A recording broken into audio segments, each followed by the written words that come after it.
Hello and welcome to another episode of Spiritually Incorrect. I'm your host, Seth Hart. Joined with me is Jonathan Lyonhart. Hey, how's it going? Get closer to your mic. I know this is not a fun topic that we're going to be talking about today, but don't be shy. Don't be coy. Yeah, this isn't a fun episode. I'm not entirely sure how we're gonna do our playful banter for this episode.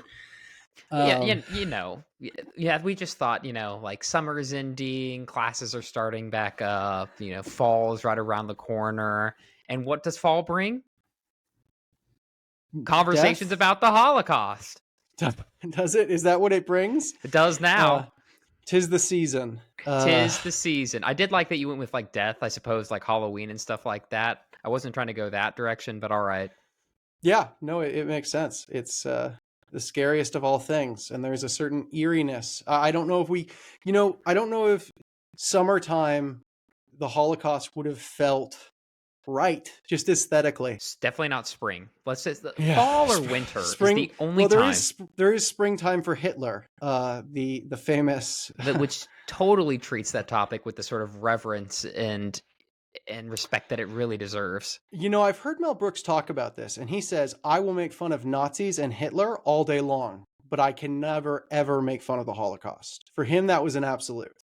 But Nazis were fair game. And you'll note in springtime, in the producers, he does not make fun of the Holocaust. He only makes fun of and it's the same thing with the TV show Hogan's Heroes. The actors, one of which was a Holocaust survivor, said, I will be on the show on the condition that the Nazis are only ever the buffoons. That we can make fun of Nazis all day long, but we don't make fun of the Holocaust, and the Nazis are only treated as buffoons, never as the heroes of the story. Nazis are all played by Jews. I think most of them were Holocaust survivors as well. Yeah, and it's brilliant. Which just makes that amazing. Way. Yeah, because there were some people who were like, "Oh, this is kind of insensitive," you're but then you find that out, and you're like, "Okay, wait a second, this is okay." Yeah, but then there's people like Sarah Silverman, who is Jewish, who thinks the Holocaust jokes are fair game. Right? I don't know who Sarah Silverman is. Well, she's a Jewish comedian, and that's why I don't. Sorry, I don't know comedians. I'm just too funny on my own. Why would I need to outsource my funniness? Well, she has this joke that she tells that was she was explaining the Holocaust to a kid, and the kid said, 60 million Jews died in the Holocaust? And she goes, no, just 6 million. And the kid goes, oh, okay, thank God. 60 million would have been a tragedy. And she tells that joke, and it's like, is that funny or not? Because on the one hand, it's critiquing how we think about mass numbers and things like the Holocaust, but it's also making fun of the Holocaust. What was it? Stalin once said, the death of one man is a tragedy. The death of a million is a statistic. Yeah. Which is a tough word to say. Statistic. A sadistic statistic. A statistic. Touche. A statistic. All right. Sadistic. Okay. So, John, we're doing the Holocaust. You wanted to do this yourself. You've requested to do this because you, believe it or not, did teach a class on this. Yeah, I've taught God and the Holocaust twice. I taught it at Lincoln Christian University, and it's a class I'm hoping to offer at the University of Jamestown. So yeah, we look at what the Holocaust was, and specifically, how do we understand God's relationship to the Holocaust? Where was God? And how do we theologically make sense of this insane, tragic event? But you're not Jewish. Not Jewish. You're not a World War II historian. Don't really care too much for World War II, right? I like World War II. I'm not a historian. No. Right. But there's something about the Holocaust then, because most people don't think, what's a fun topic to study? I know. The mass killing of 6 million people plus, give or take 4 million others. Yeah. So why this topic? So yeah, I guess why? What drew you to it? As a philosopher and theologian, I am deeply interested in the question of, does God exist, and what is the nature of God, if God does exist? And the question of suffering, how can God allow suffering and evil in a universe? How could a good God, because an evil God could obviously allow it, but how could a good God allow such suffering? And I think this is arguable, but some have said that the Holocaust is the hardest possible event to deal with in a religious worldview. And let me clarify why that might be the case. Of course, there's the question of quantity. There's 6 million Jews who are killed in the Holocaust, 11 million people in total. That's more than, say, the Armenian genocide, which was like 500,000 to 1.5 million. That's more than the Cambodian genocide, which was somewhere under 3 million. However, 30 million people died of famine under communist China. You have comparable numbers in Russia. So quantity-wise, the Holocaust is one of the worst events in history, but it's not necessarily the worst. But that's not the only way to address it, because it's not just in terms of sheer quantity that makes the Holocaust so horrible, it's the qualitative elements. In these camps, you weren't just killed or starved. No, you inhaled the fumes from your family being burned alive next door. You were experimented upon by Nazi doctors. There's stories where people had to carry the bodies of their loved ones to their grave, or even later dig those bodies up when the Nazis wanted to dig them up and burn them so that when the camps were discovered by the Allies, they wouldn't know what they'd done. So there are actual stories where someone is digging up these bodies and encounters the compressed by dirt corpses of their family members. So the quality of this suffering is intense, and that quality is also having to do with its length. This wasn't just a quick bullet to the head, right?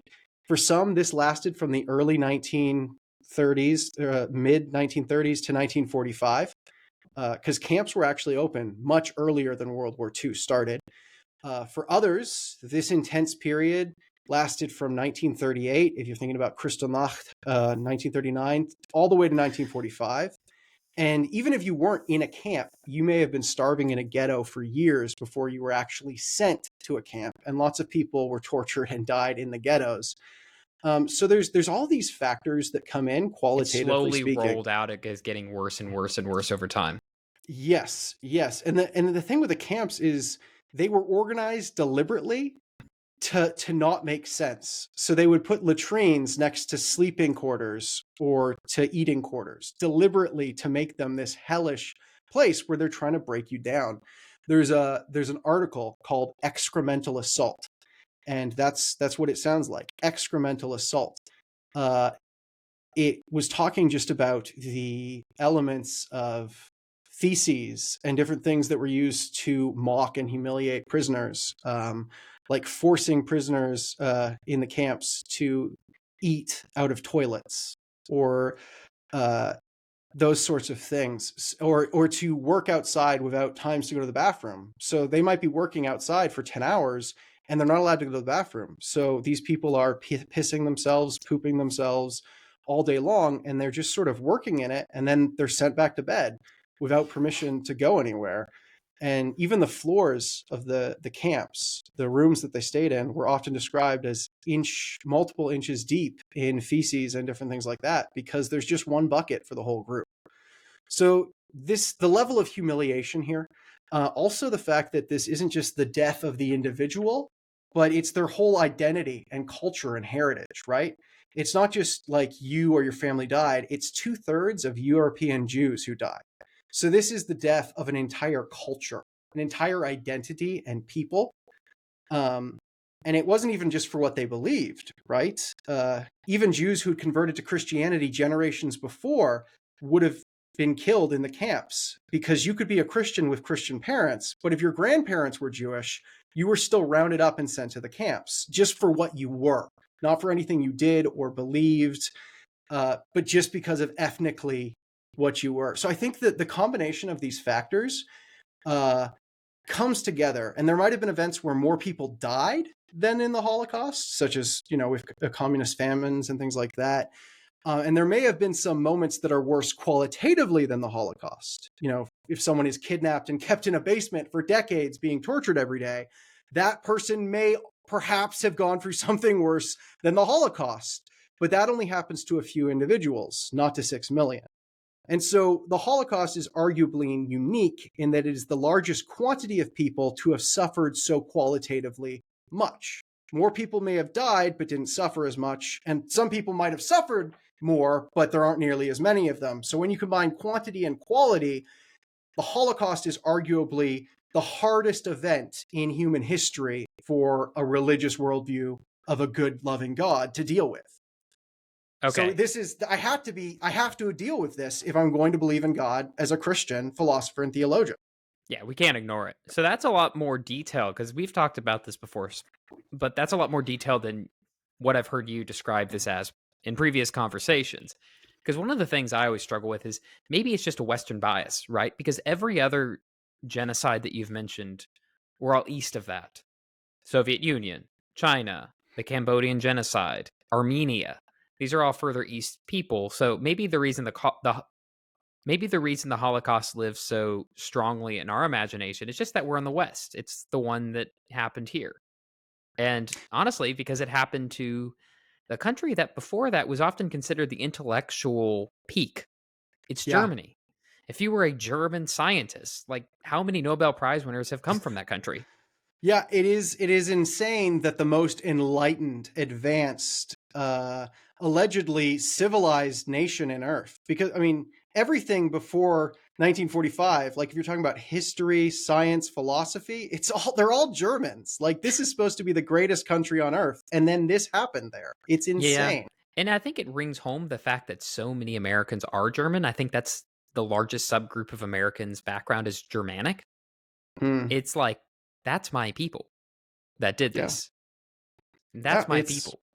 I don't feel any guilt around the Cambodian genocide, but we're all implicated directly or indirectly in the Holocaust as Western people. When we see the faces of the guards, that could easily be our buddy next door. Yeah. You can immediately put your face there. I know lots of people that I'm like, you look like a Nazi. Like if we just got the right suit, like you know. I'm glad that's the sort of stuff going through your head. How much does this person look like a Nazi? How Aryan are they? Well, the Nazi scale is 1 to 9. 1 to 9. That was actually good. He's a Sieben. He's a Sieben on the Nazi scale. Sieben. Fünf. He's a Fünf. So see, you're allowed to make fun of Nazis. You can't make fun of the Holocaust. See, we just made fun of Nazis. Yep, you did not see that coming, did you? Oh, sehr gut, my friend. So what you're saying then is, okay, the reason we have to deal with the Holocaust is kind of like when it comes to suffering, there's cancer, there's child death and stuff like that. There's the Crusades. We could throw in a million different events into the problem of suffering. But if we look at it as like a peak, maybe this is at the top. This is the thing at the top where if you can deal with this, everything below it begins to make more sense. That if you can somehow reconcile a view of a loving God with the Holocaust, it becomes a lot easier to see how God can allow other things like cancer or stubbed toes or pineapple on pizza. Yes, all of those equally comparably evil things. Yes, indeed. I would agree. Yes. I think it's the gauntlet to be faced. And I think as someone who was born in the 20th century, who claims to be religious, I don't think you can be responsibly religious without at least facing this at least once in your journey. Because, I mean, this is our era. This is our time. And I think we have to face that. Yeah, but there's a lot of emotion going into this. Like, for sure. This isn't like to deal with this kind of in the abstract. I love reading Problem of Evil books. I have some published stuff on this, but I love reading some of them sometimes because they just feel so dry, and it just feels so actually divorced from suffering itself. It's kind of like, look, I solved the problem, and it's the driest thing, and then you read it and you're nearly offended by the conclusion. Yeah, the conclusion itself just somehow like you can't destroy the logic of it because they did a good job, but even then it just sort of stands there like, I don't like you. Yeah, not like I don't like your argument. I don't like you for having done this in some way. That's the William Lane Craig factor. William Lane Craig. Craig's better than most. He is, but like a lot of people debate Craig and they have no idea what to say in response. He's just totally dismembered their argument, and yet he's still just he's just so systematic about it. You just want to punch him sometimes. Well, I was actually thinking of another philosopher who I won't mention, an incredibly good philosopher, but you get to the end and it's like this was done by a computer that never actually felt suffering. Yeah. That's what it feels like. And it's kind of like, you get to the end of it, and it just doesn't feel like it. Even though you've done an incredible job of, getting the logic right, you don't feel like it is helpful at all. Well, that's the difference between C.S. Lewis in The Problem of Pain and C.S. Lewis in A Grief Observed after his wife has just died. I mean, Which one are you going to hand to a suffering person? Yeah, I'm not sorry. handing them The Problem of Pain. Yeah, The Problem of Pain he wrote before he really had. I mean, Lewis has had some suffering in his life between his mom war died of cancer. and his mother yes, but so his first book isn't void, but the second book, which is written as his journal right after she's died, it is raw and visceral, and he is feeling everything and throwing out any abstract philosophy that rings hollow. And sometimes philosophers and theologians will differentiate between the logical and the evidential problem of evil. On one side, the thing that you can wrestle with in like the problem of evil, like actual real answers, and the emotional problem of evil, which is when people ask you, why does God allow suffering? Behind that, there's usually, why did my dad die of a car wreck whenever I was 10 years old? Why did God let that happen? Yeah. So, and that's a different issue completely. When you get to those actual individual experience of suffering, there's something more. So you want to tackle this at the biggest stage possible. Yeah. You want to tackle this biggest stage possible. So the question is like, it's tough enough to approach this with how did God allow my dad to die when I was 10? How do you even begin methodologically to approach something as big as the Holocaust then? Yeah, like what should our posture be? How do we move forward with this? So I would say three things, and they're all about one thing. And I think that's empathy. We need to talk about empathy. The first thing I talk about in my class is empathy. It is imperative. If you're going to enter into these narratives, you can't stand at a distance. We have to enter into the experience and suffering of others in order to feel the weight of what has happened. And that's the only way that we're never going to let this happen again, is if we fully enter into those stories and appreciate them from within. You have to have empathy, and to approach the Holocaust in an abstract way would be to miss the Holocaust. You wouldn't actually see what has happened there, because it isn't just propositional statements. It's real lives and emotions. And I don't think the fact can be divorced from the human element and still be seen for what it truly is. So that's the first thing I would say. Empathy. It is imperative. But then the second thing I say in my class is empathy. It is impossible. Some events are too overwhelming for those who weren't there to ever get it. And I think the Holocaust is one of those events where empathy in its fullest sense is impossible. There is a chasm between our suffering and theirs. I remember one time when I first had my twins, and Seth has kids now, but I was talking about how tired I was from my kids. And bro, you brought up how tired you were from your dog who was like being potty trained. And I could have killed you. But that's just like there was a chasm between what I was saying and what I'm going to defend myself. I recognize that. I recognize that. Yeah. And it wasn't that my dog was being trained. It's that he was barking all night. Okay. Well, you have kids now, so we're on the same team. I just said, hey, I'm tired too. And then I realized I don't mean I'm as tired. I wasn't a comparison. I was just saying, hey man, I'm tired as well. We'll get through this. But then you, of all people, go ahead. But I think sometimes we try to have empathy with people, and it's just like you don't get it. You're trying to enter into my experience and empathize, but it's annoying and it's almost a bit rude. In your situation, that was just funny. But there's a chasm between the one experience and the other, and the difference between, say, the tiredness of a parent and the tiredness of a parent who has a dog is, I mean, that's a chasm to be crossed, but it's nothing compared to the chasm between our daily quotidian sufferings and the suffering of Holocaust victims.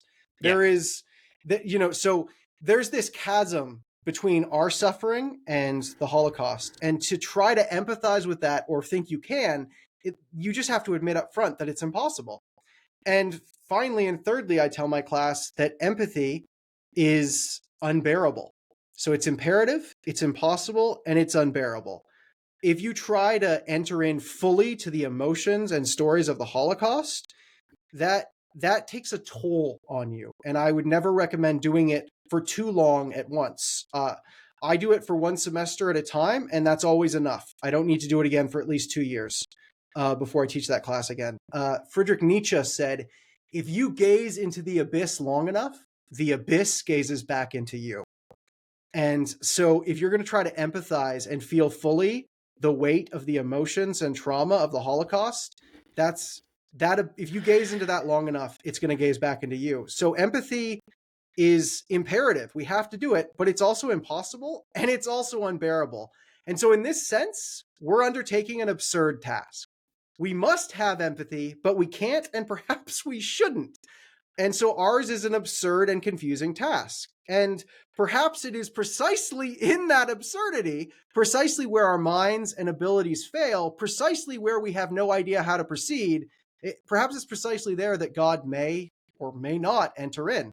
At the point where I don't know how to approach the Holocaust anymore, might be where I have to throw up my hands and say, God, help me. And perhaps that's the only way that you can or should approach the Holocaust. Sure.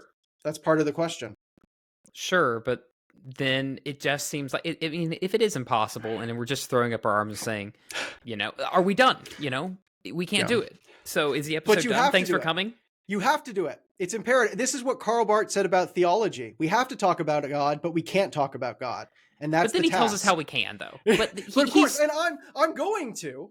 I'm also, because I still think empathy is imperative. We have to talk about it, but you have to appreciate that it's also these other things as well. Sorry, go ahead. Okay, so it's imperative. I get that. An imperative, but it's an impossible task. So we're doomed from the start, so to speak. We have to do it, but I don't know how to do it. And I don't know if anyone ever fully can. But that doesn't mean you shouldn't try. And perhaps there are moments where you get closer than further away. And that's about as far as I'll go. Okay, so you're speaking for yourself, though. Very autobiographic. But maybe, just a thought, maybe Jewish theologians, maybe people from the past who experienced that, at least in the communities, maybe they didn't go through the Holocaust themselves, maybe they can give us a sort of bridge, right? Like, surely there's a lot of them who've written on this and that we can learn from. Jewish theologians and philosophers, what have they tried to say about this? For sure. And my point is not that I very much believe you have to approach the Holocaust with empathy. My point is this, there's a paradox here, and we should enter it with the paradox. But I think you're right. Jewish theologians serve as a bridge to us because they have one foot in and 1 foot out. They might have family members. Some of them even have gone through it themselves, and yet they're standing back to abstractly make sense of it. And if you'd like, I can actually go through. I have a list of like 8 different approaches that Jewish theologians have taken to this, and we can go through them and discuss it. Okay, just list. Why don't you list them all right now, and we can maybe pick apart a few. Okay, well, let's go one by one, but like we don't have to pause for each one. So there's view of Bernard Meza, and he basically says that God is just and that the Holocaust is God punishing the Jews for their lack of Torah observance in society in the 1800s and early 1900s. I can't imagine that one's popular. Yeah, it's not. He has a God of history, a God who's involved in history, and so he believes that if God is involved in history, allowing this historical event to occur must have been part of his will, and the only way he can make sense of it is if it's justice. We are not going to be punished unjustly in the covenant, so it must have been just. We have not observed the Torah. We've capitulated and surrendered to modern ideals and given up our Jewish identity. The Holocaust was punishment. It isn't a popular view. Now, a second view is that of Ignaz of Maybaum. And Maybaum's view is, yes, God is a God of history and of providence, but the Holocaust is not punishment. And Maybaum's view basically says that God is sacrificing the Jews for the sins of humanity. God is bringing about a new moment in Jewish history where the Jews are the priestly people suffering vicariously for the sins of humanity. So in contrast to Metza's view was that God's punishing the Jews for their sins. Maybaum's view, which is fascinating, is that God is punishing the Jews for humanity's sins. It's like Christ. It is. And he brings up the comparison to Christ. And as you can imagine, that's not very popular among Jewish theologians. But Maybaum does in some places briefly connect it to a Christian view of the cross, where the Jews are a priestly people who are suffering in the Holocaust vicariously for the sins of humanity to atone, which I don't know if I agree with that, but that's fascinating. I mean, it's difficult to say as Christians we can believe that, because then in some sense Christ's work was unfinished until the Holocaust of all things. Yeah. Well, but it is an interesting view, though. Obviously, there's correspondence there to what we think happened at the cross. Completely. And I guess if you would just say that time can work retroactively or whatever, in whatever way the Old Testament people were sacrificing animals for their sins and it kind of half worked, that could half work here. But I don't think it can be seen as an ultimate thing in the way that the cross would be. Yeah. The idea that Christ would need other really unwilling souls for the sacrifice to be complete. It's an interesting conflict. What's number 3? So there's a Jewish theologian, Eliezer Berkovitz, where it's I think I'm saying it right, and he really emphasizes a view that is pretty standard philosophically. The absence and distance and hiddenness of God in the Holocaust is necessary for human free will. God could have stepped in and stopped the whole thing. He could have constantly been there going, it's going to be okay, guys. But God gives us the space to be human and free and to make our decisions without constantly interrupting or fixing things. So free will is the freedom to do both good and to do evil. We're not robots or computers. God gives us the free will to do evil. And that means that in order for us to truly have free will, sometimes people are going to commit genocide. And yes, that's horrible, but the ends justifies the means, because it's better to have free humans than just robots. And so the Holocaust, is an inevitable. It's not inevitable in the sense that we could have freely chosen differently, but the possibility of holocausts are inevitable if we have free will.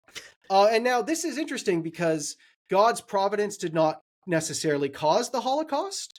But Berkovitz, I was going to bring up a different point about it, but you go ahead. I was just going to say, this just sounds pretty familiar to probably most. This is probably where most Christian theologians would opt for. It's the free will defense. It's what we've been saying as Christian theologians since, as far back as Augustine as I can think. And it's a very strong approach. I think it handles a lot of the issue, but I don't know if it handles the whole issue.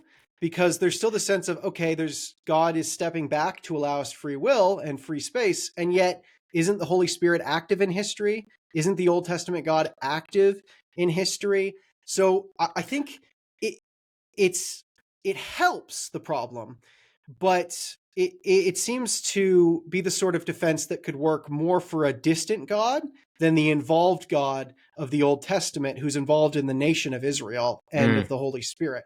And that's part of the problem is we can appeal. It's easy to still believe in God after the Holocaust. It's not easy to believe in a God who's involved in history after the Holocaust. Yeah. And so, yeah. And Berkovitz also takes an interesting, did you have more to say about that, or should I? Keep going. He takes an interesting approach to this because he does not believe God's providence caused the Holocaust, right? God's not causing it the way that Maybaum or Meza's view has. But God does use what the Nazis intended for evil and redirect it to bring about good. Specifically, the Jews returned to Israel. Yeah. For thousands of years, they've been waiting to return. The Holocaust happens in the 1940s. Then in 1948, Israel is taken from the Palestinians and given to the Jews for a whole host of complicated reasons, but arguably one of which is just Western guilt over what has happened. And then 1988, Jesus returned.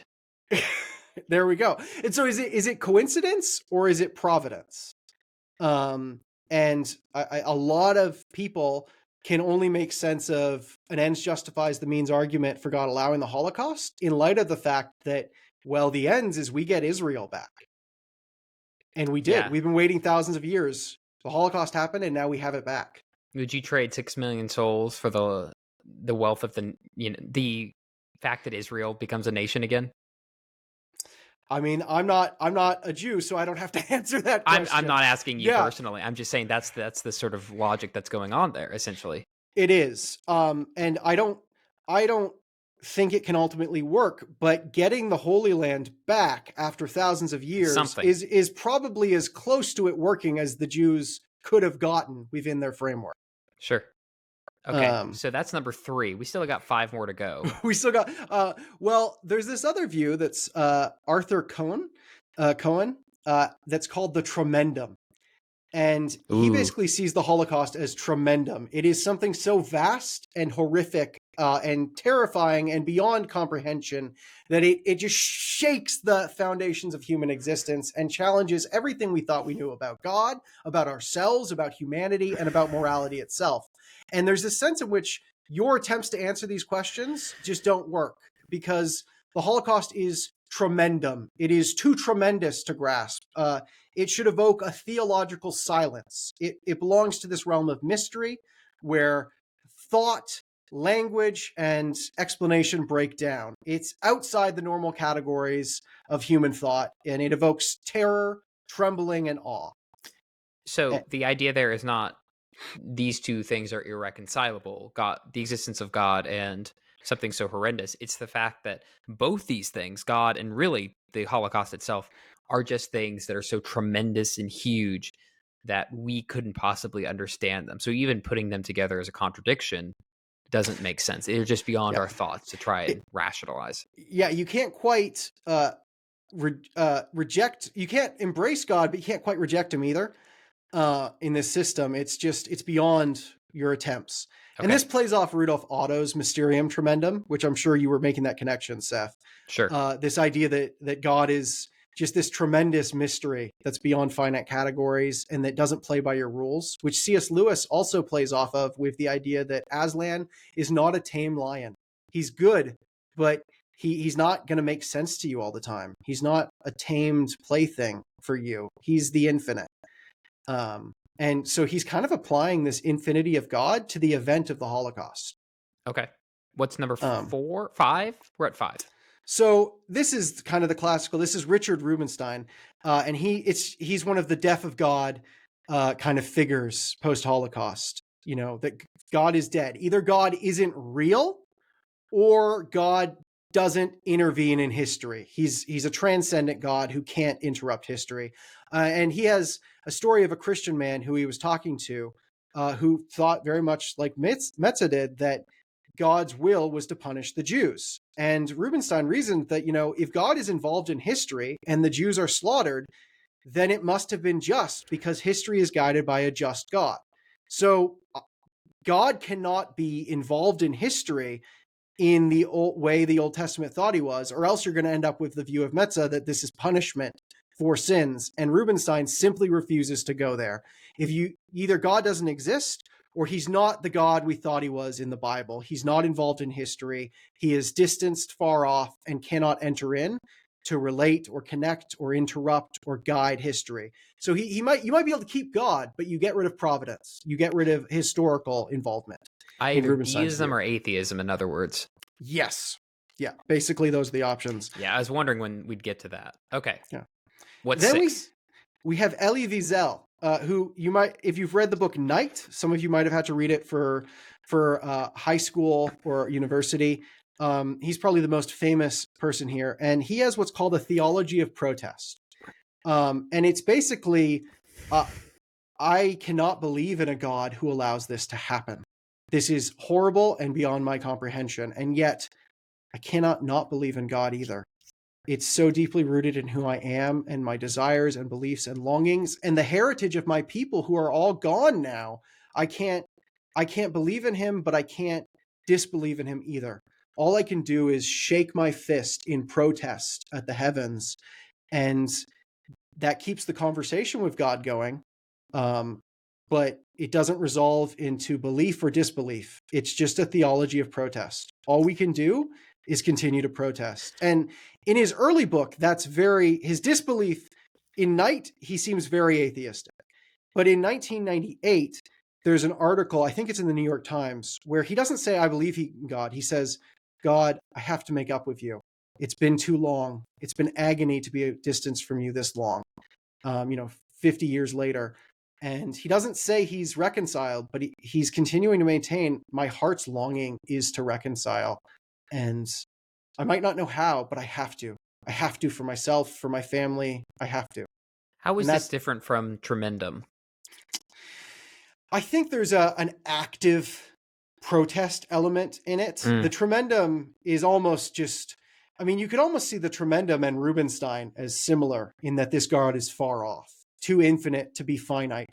But Wiesel's God, he's shaking his fist. There's a conversation with a personal entity going on here, right? It's not just I don't understand it. It's I will protest against the God of justice who didn't give us justice.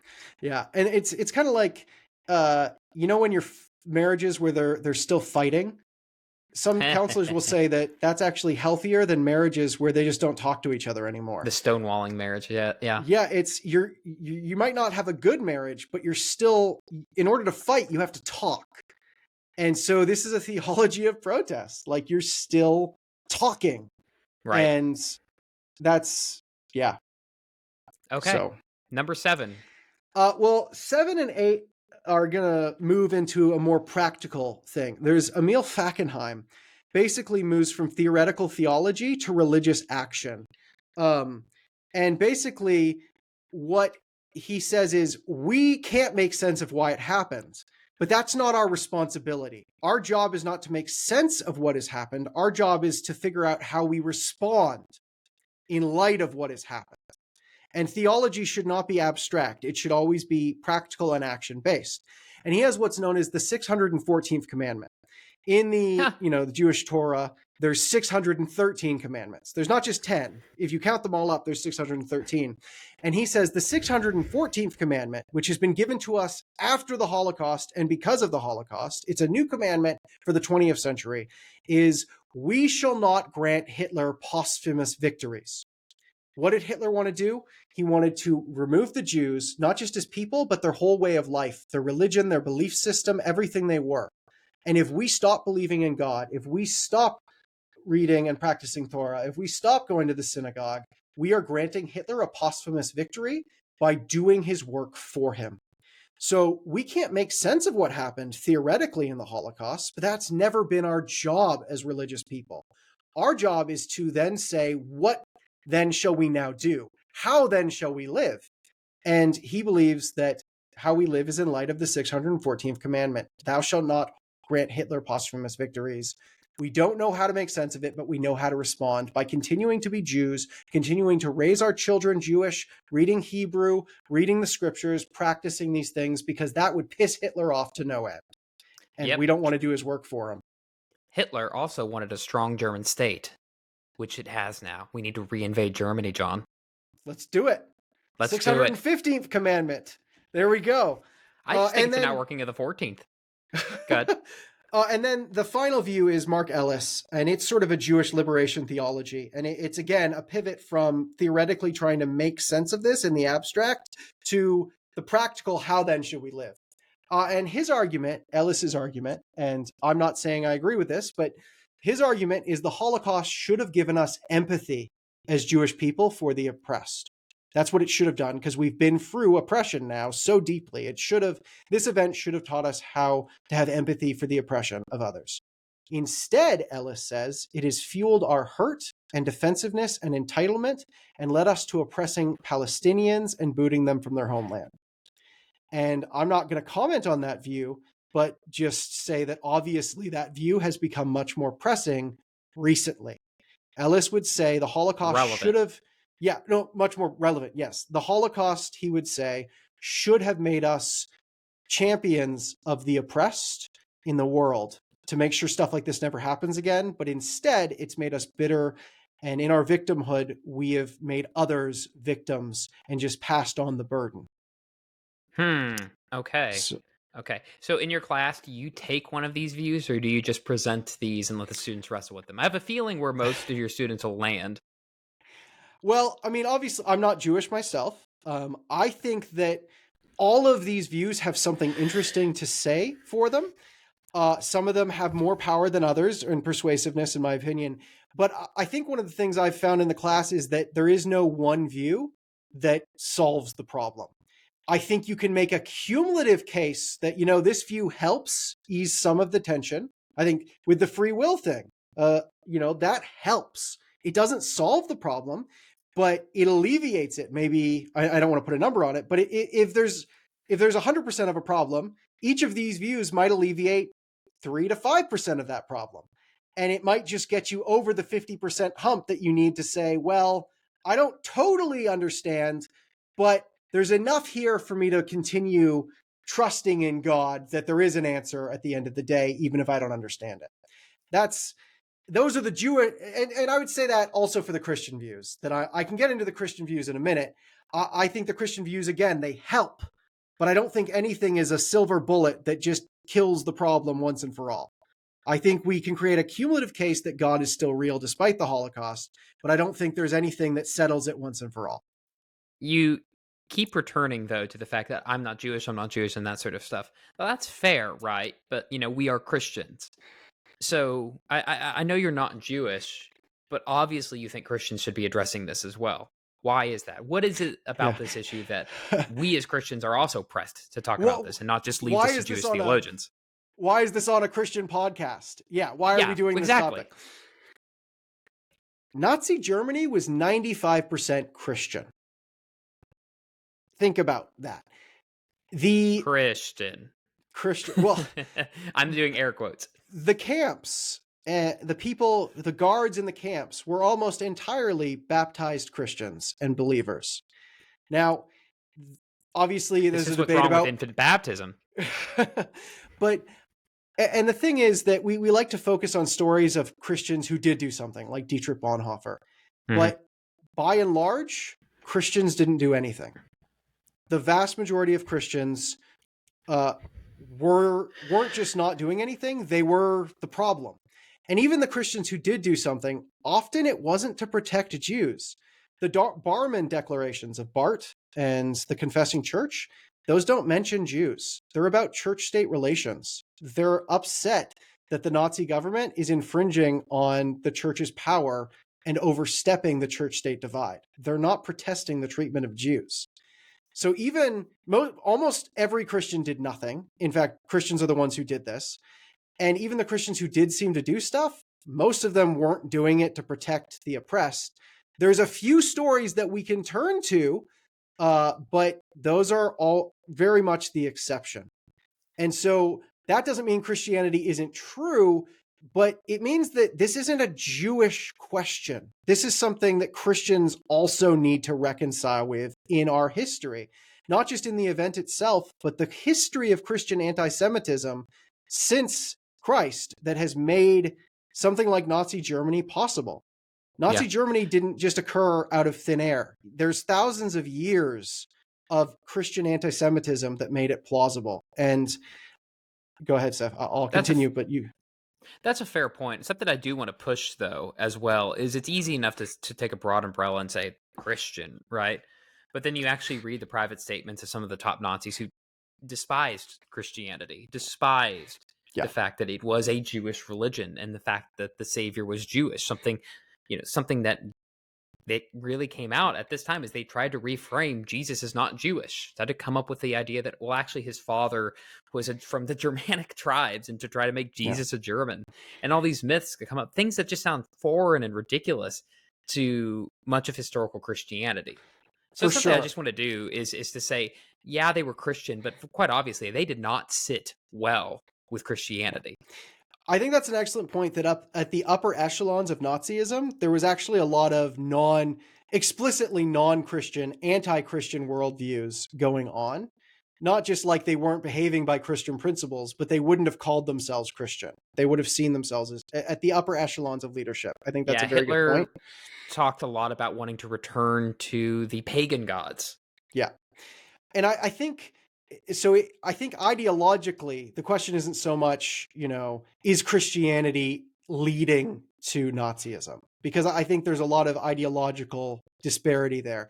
I think the broader question is, what is it in Christianity and Christian history that allowed the Nazis to come in with a foreign worldview and be so plausibly persuasive in that time. Okay. And if you look back at Christian history, the Holocaust is unique in terms of scale, but not necessarily in terms of its anti-Semitic push. In 1492, Spain forced Jews to convert or be expelled. Jews were a target of the Spanish Inquisition. Martin Luther, the patron saint, of Protestantism, he was originally friendly to Jews, but then because he wanted to convert them and bring them to Christ. But when he realized that they weren't just going to accept this Protestant Christ, he got really mad and wrote a treatise called On the Jews and Their Lies, in which he says, quote, set fire to their synagogues and schools. So, I mean, at the heart of Protestantism, and Martin Luther, as a German, was enlisted quite strategically in Nazi Germany. And if you just look throughout Christian history, there are constant pogroms against Jews. These are violent riot massacres. And these aren't just something that happened in the Spanish Inquisition. These happened recently in Christian Russia in the early 1900s and late 1800s. It's part of the cultural background for something like Fiddler on the Roof, which ends with the Tsar evicting the Jews from their village. And even after the Holocaust, in the Kielce, I think I said that, the Kielce pogrom in Poland was in 1946, where over 40 Jews were massacred. And that's after the Holocaust, because all these Jewish refugees have left the camps. They survived, and then they're trying to go back to places that have moved on without them, to houses that have been taken over by Gentiles. And everyone's furious in the same way they are with refugees trying to come in the country today. And so people are slaughtering Jews after the Holocaust. And it's still happening in the late 1940s. And so what is it about Christian history that has allowed this to be plausible for the Nazis to come in and do this? And that's something that I have an answer that I'm comfortable proceeding with as a Christian, but I think most people have never even thought about it as a question, and they need to if they want to exist in this century so close to what's happened. Okay. So you said you as a Christian, you've come up with an answer, right? So well, not a definitive answer, but let us know, right? Like you've created a problem, now tell us how to solve it, right? What have you and other Christians done to address this issue? Because obviously you're not the first person to recognize this. Yeah, so I'm not doing amazing things. I haven't started some organization for reparations. I'm just teaching a class that hopefully makes people more aware of it, and so that we can have more of these conversations. But as for Christian theology attempting to make sense of this, I think one of the most powerful cases is obviously Jurgen Moltmann, who died recently. He was a Nazi soldier, but became a prisoner of war, POW in an Allied camp, reads the Bible, becomes a serious Christian, repents of all of the Nazis, rejects all of that. And in an attempt to make sense of where is God in the midst of this suffering, he really emphasizes that he's where he's always been, on the cross, suffering alongside and with us. The Jews are suffering in the Holocaust, and the Jewish God is suffering with them on the cross. And so he really emphasizes that God is not this abstract deity in the clouds, but is down here suffering every horrific thing along with us and feeling our pain as we feel it and going through it with us. And if you divide between the rational and the emotional problem of evil, that might not solve the rational problem, but a lot of the suffering... It makes it worse. It just adds to the suffering. There's one more person suffering. There's one more, but in terms of the emotional problem, I think there's a famous quote that humans can go through any suffering if we know we're not alone in it. And Moltmann's saying we're not alone in it. God is beside us through all of it, suffering along with us. And redeeming it. Yeah, and this is where Elie Wiesel has a really interesting story in Night. There's a Jewish boy in one of the camps who I think he gets caught doing something wrong, and not wrong, but with the Nazis, and they hang him on the gallows publicly in front of everyone, but he's not heavy enough to break his neck, and so he struggles there in front of everyone for 30 minutes, this young boy.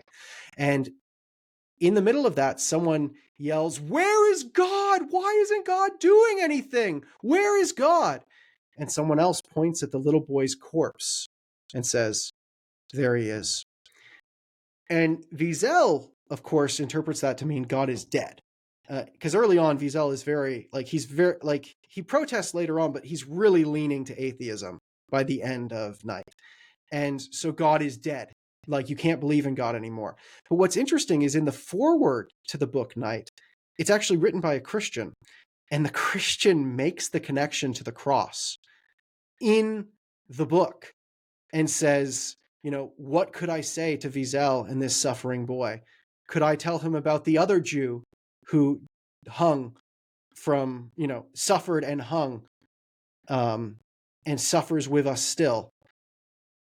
And then he says, I wish I could have told him, but all I could do was cry and turn away. And so even in Night itself, this other way of seeing God is dead. God is here on the gallows, dead. Well, maybe that doesn't mean atheism. Maybe that means God dies with every death and suffers every wound along with us, next to us, beside us. He is in the camps and the trenches with us. And Moltmann basically takes that view. And he's been critiqued for reducing the sort of classical theist God who is absolute and eternal and all of these things, and making him truly suffer down here. On his view, God is really suffering. It's not the humanity of Christ that's suffering. It's God that is suffering, because unless God suffers with us, how can he truly empathize or have anything to say to us in the midst of our sufferings? And that's been critiqued back and forth. Is that consistent with the power and absoluteness of a classical theist God? That's a bigger question than we can get into today. Go check out our episode with Ryan Mullins, where we talk about that and whether God has emotions and can feel things with us. But yeah, that's Moltmann. So, and I think whether you adopt his whole theological framework, emotionally, there has to be something to do with Christ suffering with us in the camps. That's the only way forward that I can see. And I'll throw in something too. Moltmann was really influenced by a either British or Irish, G.A. Studdard Kennedy, who was contemporary of, both Moltmann, but also C.S. Lewis as well. And his poetry, his deep poems, G.A. Studdard Kennedy, who really hung out and ministered to the lowest of lowest class and saw suffering and saw what they were going through. And that really had an impact on Moltmann's view of who God was. And that poetry, I own his book, The Unutterable Beauty. I highly recommend it to anyone. It's probably my favorite book of poetry. Yeah. Awesome. So finally, though, I want to ask, okay, the Holocaust, we've talked about it from the context of a Jewish perspective. We've talked about it from the context of a Christian perspective. Let's get big scale. How did the Holocaust impact just this past, it's been about 80 years or so since the Holocaust finished. What has it done to culture, philosophy, religion, just generally? What impact has it had? Well, you see this in history, these pendulum swings from one extreme to the other. The Holocaust is sort of the quintessential example of intolerance and hatred of the other, of those who are different from us. And so there's this polar swing the other direction, a necessary and good polar swing, but towards diversity, inclusion, openness to the other. And so you see that immediately. Vatican II in the 1960s, right? The Catholic Church. 50s. Vatican II? V2? Yeah, it's 50s. Oh, okay. I thought it was 1962 to 1965. Anyways. Let's look this up. It's irrelevant to the point. Vatican II drastically opens up the Catholic Church to other religions. It has a specific statement in the... You're right. Sorry. Booyah!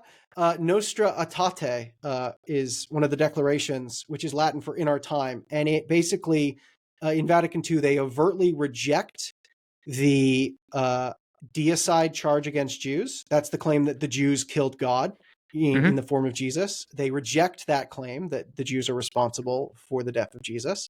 They explicitly, in that declaration, condemn anti-Semitism, and they encourage better relations between Jews and Christianity specifically, as well as broadening it out to other people and religion in general. Vatican II is when even just Protestants aren't going to hell, right? Like there's this opening up of the church. Yeah, but depends like, on who's interpreting that V2. But I get what you're saying, right? We're separated brethren now. Yeah. And so you can see this emphasis on opening up the gates and including people because, hey, we don't want another Holocaust where we're oppressing people groups. And I think you see this echo across the board, at least in America. You see that with the civil rights movement. I think they get a huge push from this counter reaction. So there's a lot of this a sense of never again. And yet, of course, there already is an again. The Cambodian genocide was in the 1970s and caused millions of deaths. So never again has already been again. But there is still this cultural counterswing to opening up the doors and diversity and inclusion and openness to the other people groups and beliefs and systems. And I think that ties in with postmodernity in general, and this sense that no one has the one narrative of what truth is, and if the attempts to wield that truth narrative are power plays. And this is where some people might say the pendulum swing goes too far the other way. I'm not going to get into that, but postmodernity's emphasis upon diversity and difference and otherness ties in with that, but it also connects to this, what the Holocaust and World War II did to the myth of progress in modernity. During the modern period leading up to World War II, there's this sense that humanity is getting better. Our technology is improving. Our medicine's getting better. We're more enlightened and civilized and all of these things. World War I and II basically turns all of our technology and progress against itself. Technology doesn't inevitably lead to human progress. It leads to an atom bomb and the gas chambers, which were innovative technologically speaking. And so there's this rejection of modernity's myth of progress, and that ties in well with postmodernity. Humanity's not necessarily getting better. Maybe it's getting worse. And whenever you have a myth of anything, who's in control of that myth? And it will often be used by the powerful against the powerless. And so this emphasis on diversity combined with this rejection of the myth of progress very much help explain postmodernism. And that's a broad term. And then a final thing I'll throw out, there's so many ways in which World War II affects everything. You can't even begin to talk about it. Aside, obviously the Cold War between Russia and kind of everyone / America, that starts with the atom bomb that's found in World War II. You can't understand any of these conflicts without the carving up of Europe post-World War II. But you also can't totally understand the contemporary Middle Eastern crisis without the Holocaust. Israel is given to the Jews in 1948, perhaps not solely because of the Holocaust. It's more complicated than that. But arguably, a lot of people have said a huge factor was because of sympathy over the Holocaust and the need for the Jews to have their own country, because they've never had a country of their own for the last few thousand years. They've been sojourners across different countries that weren't primarily Jewish. And so obviously, you can't understand what's going on in Israel with Palestine, Israel right now, unless you're at least letting the Holocaust be a factor in that conversation. Not the only one, but a factor. It's also why quite often Germany's been the most reticent to condemn Israel for many of the things that other nations have condemned them for. They're going to be like, yeah, we're not leading that charge. Well, no, yeah, completely. And it's interesting because Germany, in the decades right after World War II and the Holocaust, there's a lot of just denial, right? Nobody wants to admit that daddy was a Nazi or that the Holocaust even happened. But once you get distant enough from that, there starts to be a lot of openness and everyone's talking about it. And Germany has this counter reaction of never again. We were the ones who did this. We can never allow it again. And that's one of the reasons Germany has led the charge on so many progressive causes for diversity, inclusion. During the Syrian refugee crisis, I think they let in 1 million people. And so there's this pendulum swing where we were very exclusive, anti-diversity, anti-Semitic. Now we're going the other way. But again, the pendulum swing of history always swings back and forth. And right now you're seeing a push in Germany for a more right-wing, anti-immigration, all of these things type of thing, because one push in one direction leads to another push in the other direction. And so this is the pendulum of history. It's just like raising kids, right? Son, don't make the same mistake I did. Make your own so that your kids will overcorrect, and we ended up in this endless, cycle of making opposite mistakes from your parents. Pretty much. Yep. And I don't know what your parents did to lead to you, but I So as a final thought, I'm not going to let you complete that. I am suffering. You are my punishment that I suffer vicariously on behalf of humanity, Seth. It sounded like it was a punishment just trying to get to the end of that sentence for you. You really struggled there, didn't you? My struggle. Mine. Oh, no, I'm not going to make that gosh. joke. Oh, gosh. No, you can make fun of Nazis. Again, you can make fun of Nazis. If you take one thing away, you can make fun of Nazis. You can't make fun of the Holocaust, but you can definitively make fun of Nazis. Jawohl. Now, okay, final thought. People want to learn more about this. People want to... Can they take your class? No, you don't teach that anymore. Where should they learn this? I will be offering it moving forward. So if you're interested, check out the University of Jamestown moving forward, and it might be a class offered synchronously online in the future. So... Awesome. And I do hope to have a book out about it sometime in the next 20 years, but I want to teach the class and listen to a lot more stories of people. 1945, 100-year anniversary of the end of the Holocaust. There you go, man. I don't think I haven't earned the right to write this book yet, but I think maybe in a few decades. In your mid-50s, I think you'll be good. Thanks again for listening to the Spiritually Incorrect podcast. If you like what you heard, don't forget to like and subscribe below, or to check us out on Spotify. And if you want to hear more from this week's episode or guest, our Patreon account has exclusive unaired content, often featuring up to an hour of additional footage and interviews for each episode. We save some of the most controversial and pulse-pounding topics just for our Patreon members. Members get access to that, plus a chance to meet monthly with Jonathan and I, suggest episode topics, join us live for an episode to ask the special guests questions, or even get a personalized episode custom made just for you. Check out our Patreon link in the description below.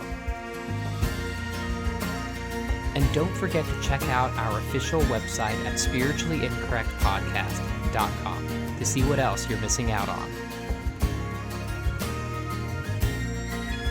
Sound effects from zapsplat.com. Special thanks to Jordan Birch, whose song, Starry Night, provides the intro and outro for this podcast. You can hear more of his music on YouTube or Spotify.